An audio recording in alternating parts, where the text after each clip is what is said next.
Welcome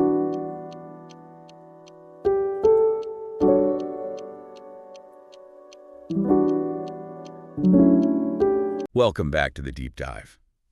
I hope you're settled in because today we are heading to East Africa, specifically Ethiopia, to really unpack a topic that, frankly, I think is going to completely upend some of the mental furniture we all have sitting around in our heads. We're talking about religion, nature, history. We are talking about Waaqeffannaa. It is a fascinating subject, and I think you're right to suggest it challenges our assumptions. It's one of those topics where the more you peel back the layers, the more you realize that the standard narrative, the one we might have picked up from, old textbooks or pop culture, it isn't just slightly off. It's not just off. It's fundamentally backwards in a lot of ways. Exactly. And, before we even get into the weeds, I have to admit something. When I first saw the topic Indigenous African religion in our stack for this week, my brain, and I think a lot of people's brains, if they're being honest, it immediately went to a certain place. I can imagine. You hear that phrase and you think masks. You think idols. You think animism, or maybe worshiping 1,000 different chaotic spirits in the forest. You think primitive. That is the common Western misconception, unfortunately. It's a stereotype that has persisted for centuries, and it comes largely from colonial literature and, early anthropological bias. So from people who didn't really understand what they were looking at. They didn't. The early observers, missionaries, explorers, they tended to group all African traditional religions into this single messy bucket of fetishism or idol worship. They looked at the surface practices without ever trying to understand the philosophy underneath. Right.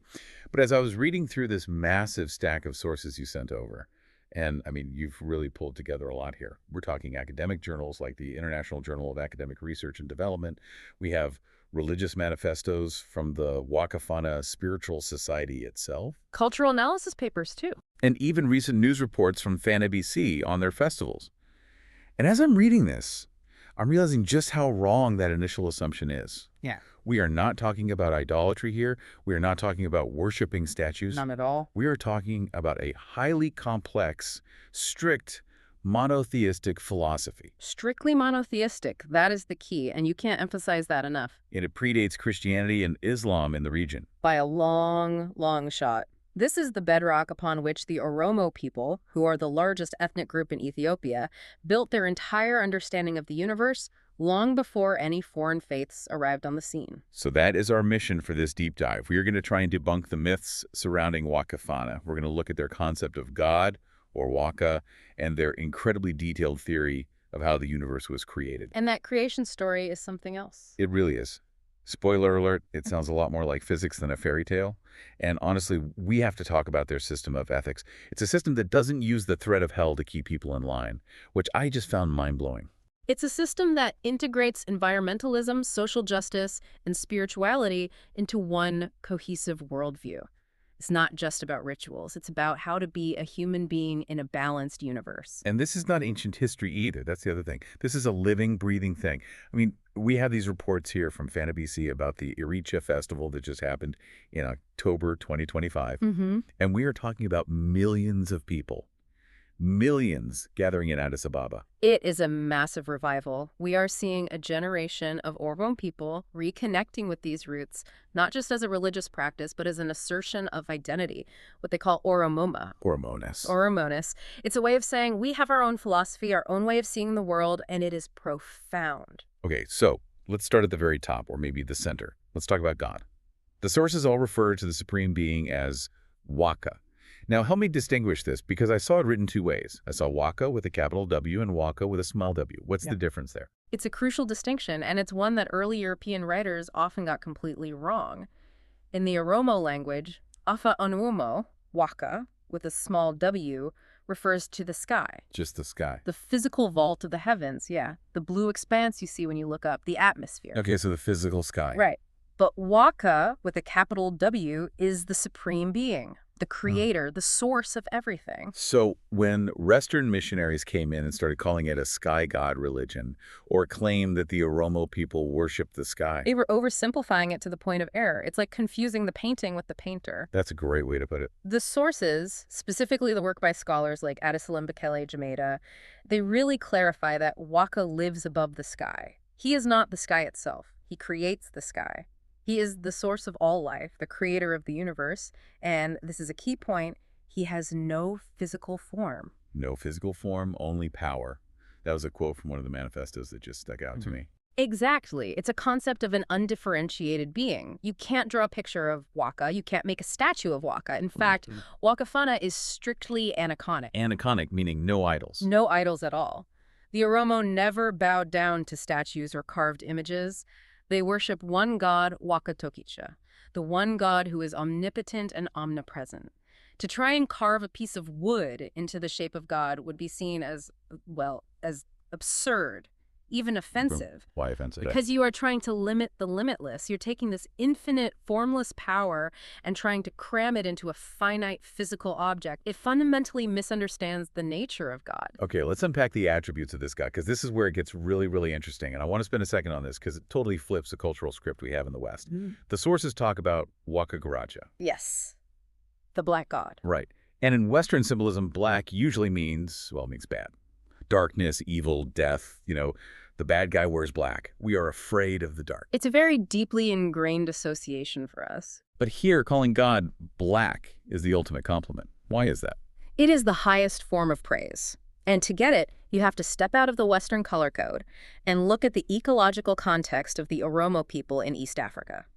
Think about it. In that region, if you are a pastoralist or a farmer, what does a white cloud mean? It means the sun is beating down. It means no rain. It's just a wisp in the sky. It means drought. It means hunger. White clouds are empty. They pass over you and leave the land dry and cracked. But a black cloud, a thick, heavy, dark rain cloud. That brings rain. And rain means Life. Crops, grass for the cattle, survival. Everything. Exactly. So in the Oromo consciousness, black is associated with the source of life, with nourishment, with fertility. Waaqeffannaa is the god who provides, just as the black clouds provide rain.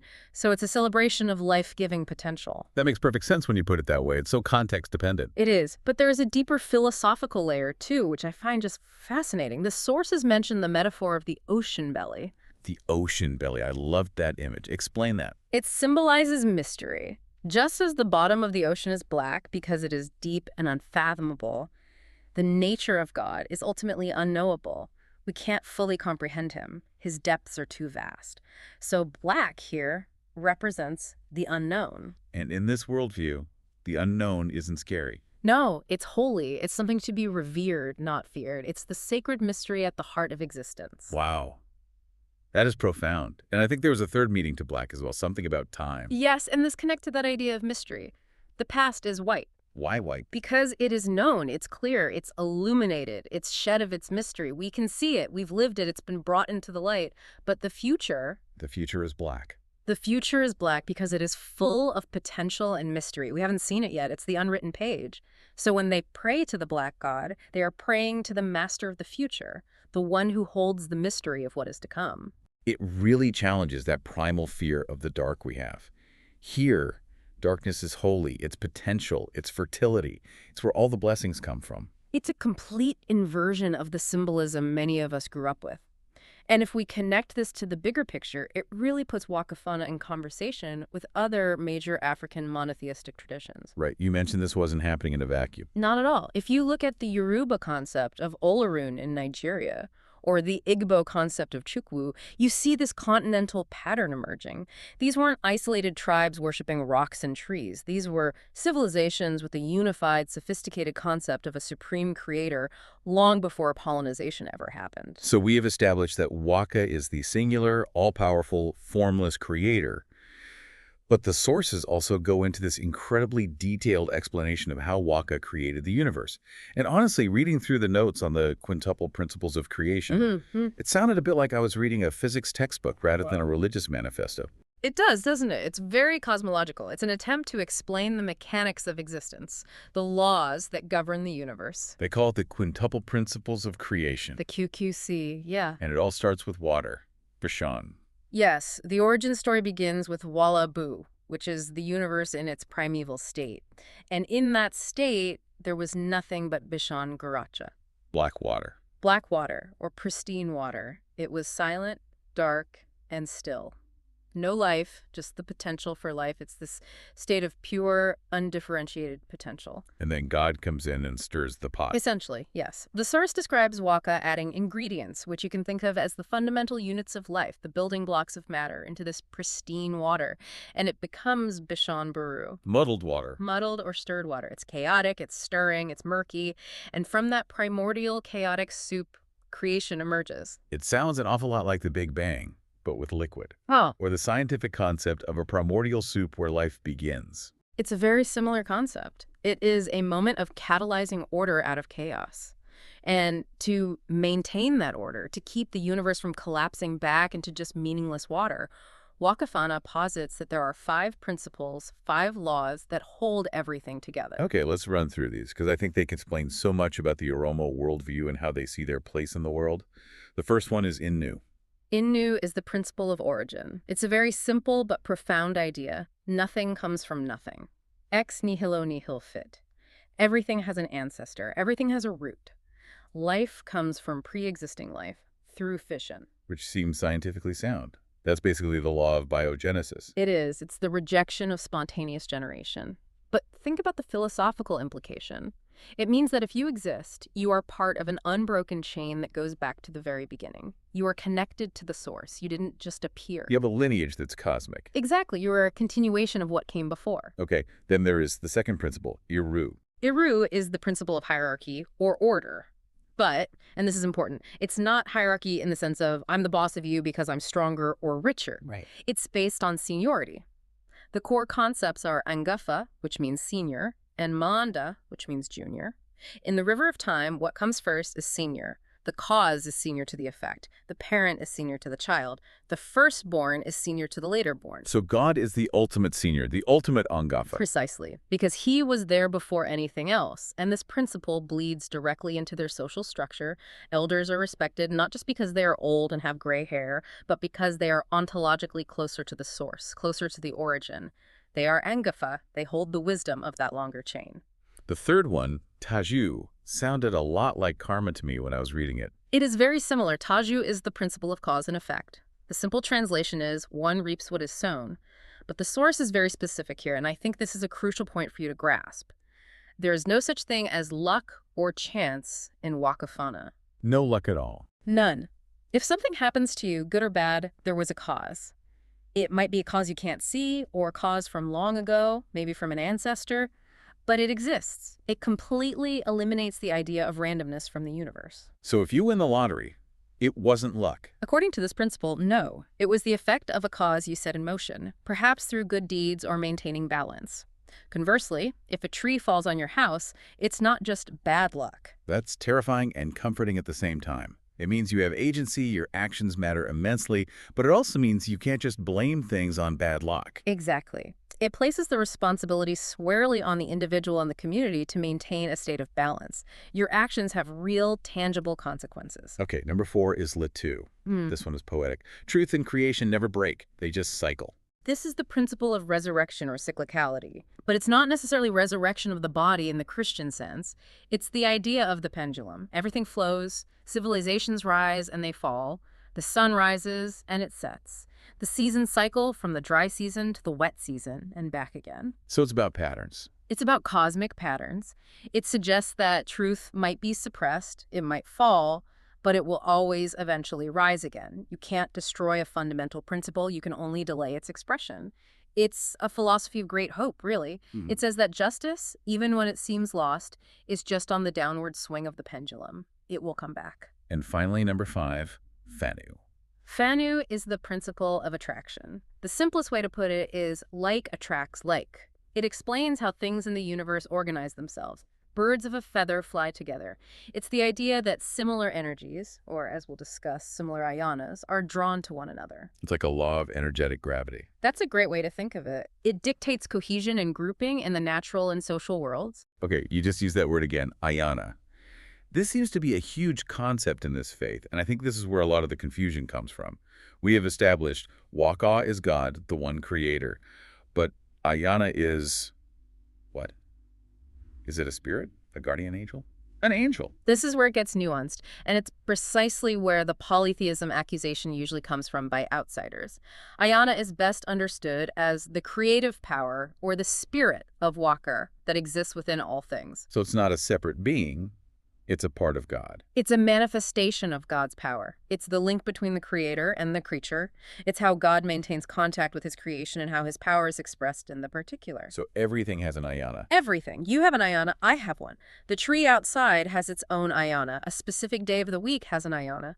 A river, a mountain, an animal. It's the animating spirit, the divine spark, that gives each thing its unique nature and purpose. So when people are praying to, say, the spirit of a mountain or the spirit of fertility, they aren't ignoring God. They're not being polytheistic. No, absolutely not. They are acknowledging the specific manifestation of God's power in that context. They are focusing their prayer on the relevant aspect of Waka's universal power, and the source uses a brilliant analogy for this, the football analogy. Yes, I love this. Break that down for us because I think it makes it so clear. Okay, so imagine two football teams. Before the big match, both teams get on their knees and pray for victory. Happens all the time. All the time. Now, strictly speaking, from a monotheistic viewpoint, they are both praying to the same God. God is neutral. He created everyone on both teams. He provides the field and the laws of physics that make the ball fly. Right. He's the impartial cosmic referee. Exactly. So the source argues that when Team A prays, they aren't really appealing to the universal God to be biased and cheat for them. That wouldn't make sense. What they are actually doing is appealing to their own ayana. To their team spirit. To their unique team spirit, their potential, their strength, their destiny for that day. They are praying for their own ayana to be dominant. The ayana is personal and specific. God is universal and impartial. That makes so much sense. So it's like God provides the playing field and the rules of the game, but your ayana is your fitness level, your strategy, your mojo for that day. Exactly. And the theology extends this to other religions. They would argue that Islam and Christianity don't have different gods. There's only one God, Wakatopicha, after all. They just have different ayanas. Different approaches to God. Different spirits, different paths, different ways of connecting to the same one God. It's an incredibly tolerant worldview, actually. It doesn't say, my God is better than your God. It says, we're all walking toward the same mountain, just on different paths. There is one specific ayana mentioned in the sources that I think we should clarify, because the name sounds very familiar to anyone from a Christian or Islamic background. Maram. Yes, Maram. She is the ayana who is the guardian of fertility in women. Which sounds a lot like Mary or Maryam in the Quran. The name is almost certainly linguistically related, likely due to ancient cultural and religious interactions in the Horn of Africa, but the concept is distinct in a very important way. How so? In Christianity, Mary is venerated often for her virginity, the Virgin Mother. Her holiness is tied to her celibacy. In Waaqeffannaa, Maram is all about fertility, childbirth, the protection of women during labor, and the abundance of family. The exact opposite of celibacy. Precisely. The source explicitly notes that associating Maram with virginity or celibacy would be considered safu, a breach of the natural order. Because nature is about reproduction, about life continuing. Right. So she represents the fullness of womanhood and creation, not the suspension of it for a miraculous purpose.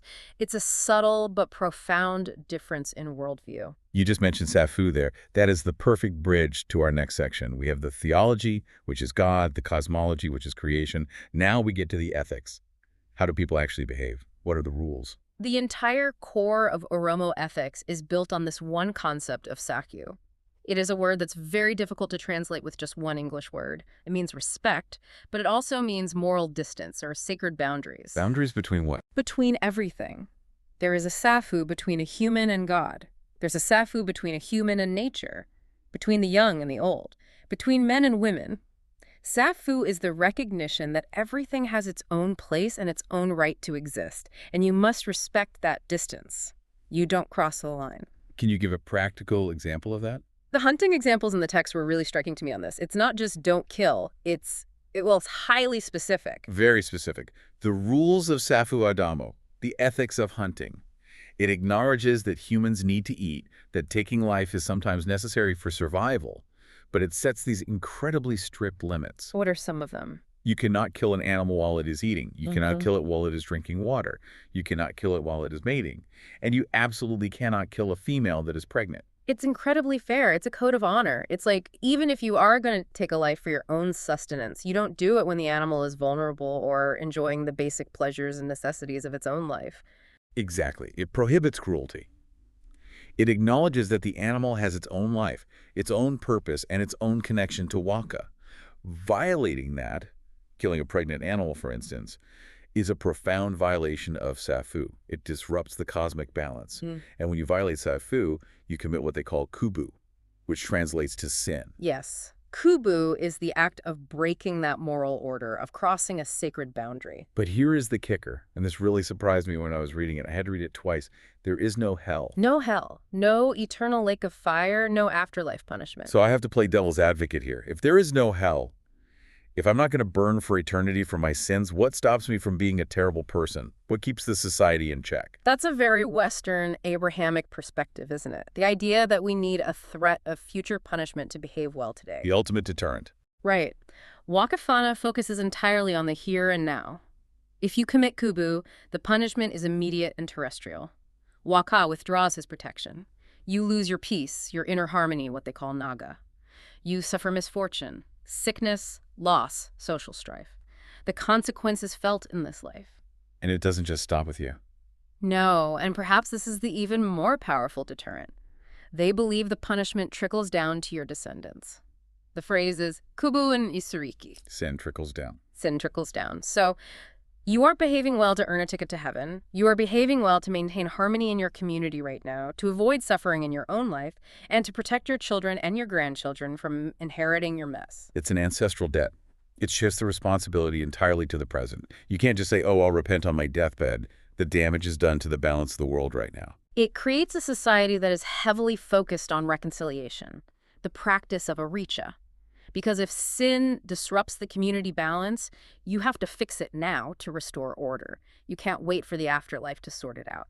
The community has to sit down, talk it out, and resolve the conflict to stop the kubu from spreading like a poison. Now, speaking of restoring order and celebrating life, we absolutely have to talk about the massive festival that just happened. Iricha. The Thanksgiving of the Oromo people, it's their most important celebration. And the sources say millions of people attend this. Looking at the photos from the Fana BC report on the October 2025 celebration, it is visually stunning. Everyone is in white traditional clothes. There are beads. There are these carved sticks. What is actually happening here? What is being celebrated? To understand Iricha, you have to understand the Ethiopian seasons. It's dictated entirely by the climate. You have Ghana, which is the rainy season or winter, and you have Bira, the spring or harvest season. And the rainy season there isn't just, oh, it's drizzling, I'll take an umbrella. No, not at all. It is intense. Historically, the rainy season was a time of danger and hardship. Rivers would swell and become impassable, cutting off travel. You couldn't visit family in the next village. So it was a time of isolation? Isolation, exactly. Disease, like malaria, was more prevalent. And critically, the food stores from the previous harvest were running low. It was a dark time of isolation, sickness, and hunger. So surviving the rainy season is a very big deal. A huge deal. Iricha marks the end of that dark time. It's the celebration of the emergence into Bira, the sunlight, the harvest, the yellow Adia Beba flowers blooming all over the country. It is a celebration of survival and a prayer of thanks for the new season of abundance. And water is central to the ritual itself. Water is life. At the festival, specifically the one called Iricha Malka, which happens at lakes or rivers, people carry fresh green grass or straw. They soak it in the water, and then they sprinkle it on themselves and on others. What does the grass symbolize in that act? The fresh green grass symbolizes freshness, fertility, and new life. So you are taking this symbol of new life and anointing it with the source of all life, which is water, as a way of thanking Waka and praying for a fertile, peaceful season ahead. It's a very potent natural symbolism. The recent report from October 4, 2025 mentioned the theme of the festival was Iricha for National Leap Up. And it mentioned some political context. Prime Minister Abiy Ahmed was there. There were mentions of the Grand Ethiopian Renaissance Dam. It seems like the government is very involved now. Yes, and this is where we see the fascinating interplay of ancient tradition and modern nation building. The festival has become a powerful rallying point for Oromo identity, but the state also uses it to promote national unity and development narratives. Tying old traditions to new goals. Exactly. The mention of the dam or port access frames the festival as a celebration of national prosperity, not just agricultural harvest. They are linking the harvest of the fields to the harvest of the economy. It's interesting how they can weave current events into these ancient prayers and celebrations. Well, that's the nature of a living religion. It has to adapt. It has to speak to the current anxieties and the current hopes of the people. If the hope used to be simply, let the cows get fat, now the hope is also, let the economy grow and let there be peace. So we have the festival, but what about the institution? We know there are no idols, no statues, but is there a pope? Are there priests? Who runs the show, so to speak? There is a high priest figure, yes, the Abba Muda. And that means father of anointment. Correct. He is considered the supreme Kwalu or spiritual leader, but he's not like a pope who sits in the Vatican every day and issues decrees. The interaction with the Abba Muda is centered around a very specific event, a pilgrimage called the Jila. And this doesn't happen every Sunday. This isn't a weekly thing. No, the major pilgrimage to the home of the Abba Muda happens only once every 8 years. Every 8 years. That is a long wait. It is. It's tied to the Gada system, the Oromo traditional democratic socio-political system, which itself operates on these 8-year cycles of leadership. This long interval makes the journey incredibly sacred. So what happens on this pilgrimage? Pilgrims travel, often for very long distances, to the Abba Muda to receive his blessing. And the central ritual is that he anoints their heads with aromatized butter. Butter. Butter, yes. Which you have to remember, in a pastoralist, cattle-herding society, butter is a symbol of wealth, prosperity, and nourishment. It's a very potent blessing. I noticed the source mentioned they carry myrrh and a sacred stick. That sounds very, almost biblical. Or perhaps biblical traditions sound Oromo. Remember, the Cushitic influence in this region is ancient.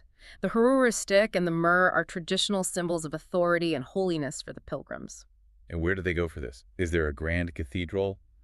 A central temple somewhere? No. And this is a key point we haven't touched on enough. Waaqeffannaa does not traditionally use built temples or churches. They worship in nature. So the ceremonies are outside. At rivers, on mountaintops, in sacred groves or forests. The logic is beautifully simple. Why would you build a small, imperfect, man-made house for God when God himself created the entire universe? The mountains are his temple. The rivers are his altar. It's the ultimate environmentalist religion. You don't pollute the church, so you shouldn't pollute the forest. It is. If nature itself is the temple, then you have a sacred duty to treat nature with reverence. It reinforces that core concept of Safu respecting the boundaries and the sanctity of the natural world. I want to pivot to the history for a moment because it explains why so many people, myself included, might not have heard of this religion in this way. If it's so sophisticated, why was it labeled animism? Why was it marginalized for so long? It's the classic story of conquest and religious expansion. Christianity arrived in the region in the 4th century.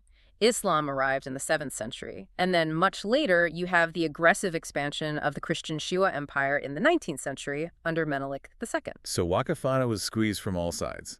Aggressively. Adherents were often demonized, called pagans.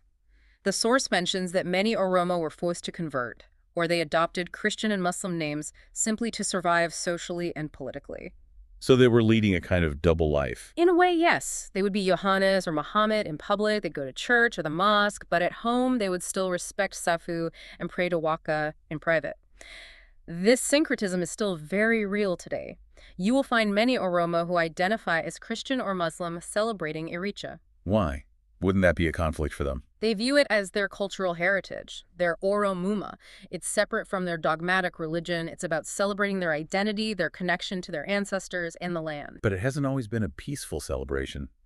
In recent history, there was a very dark moment. We have to mention the tragedy of 2016. Yes. October 2, 2016, it was a terrible turning point. What happened? The sources seem to have conflicting accounts. The basic facts are that there was a stampede at the Iricha festival in Bishoftu. Tensions were already extremely high between the Oromo youth who were protesting the government and the state. Security forces intervened in the festival reports, vary on the details, but tear gas and warning shots were fired, which triggered a massive panic in a crowd of millions. And the death toll varies wildly in the reports. The government at the time said around 55 people died. Activists and opposition groups said the number was upwards of 300. But regardless of the exact number, it was a moment of deep national trauma. It took this sacred festival of peace and life and turned it into a site of massacre and grief. And yet, looking at these 2025 reports, the festival seems bigger and more vibrant than ever. How did it recover from that?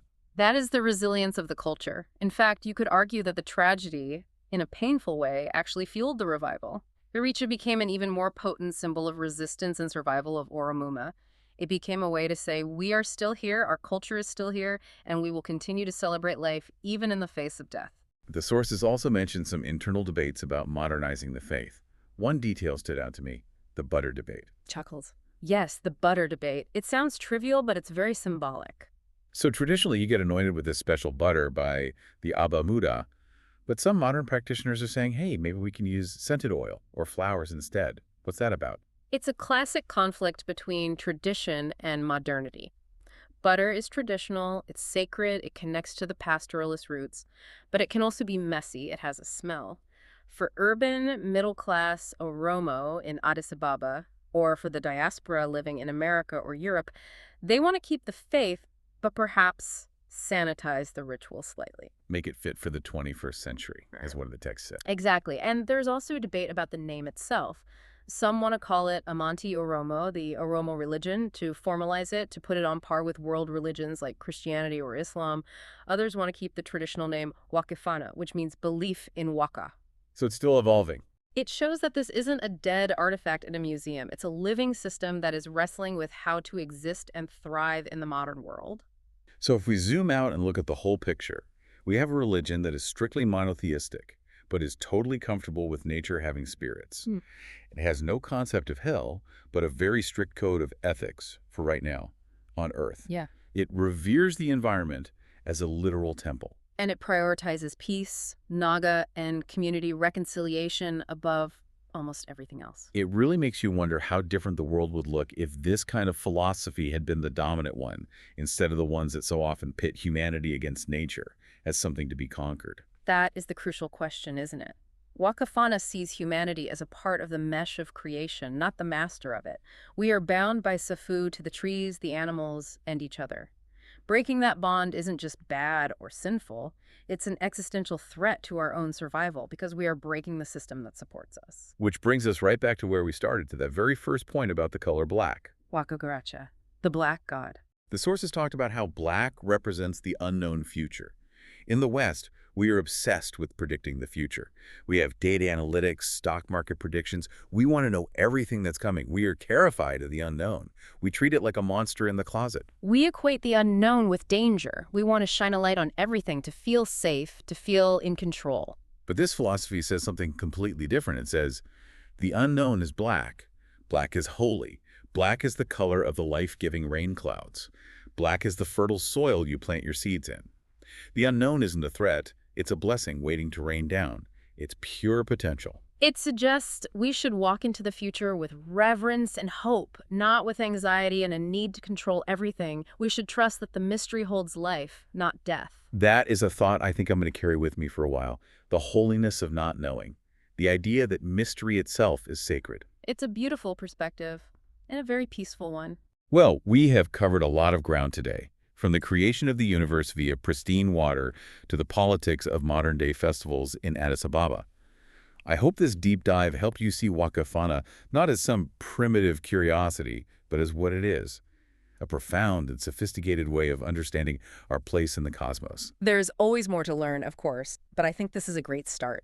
Thanks for listening. Keep those minds open, and we will see you on the next deep dive.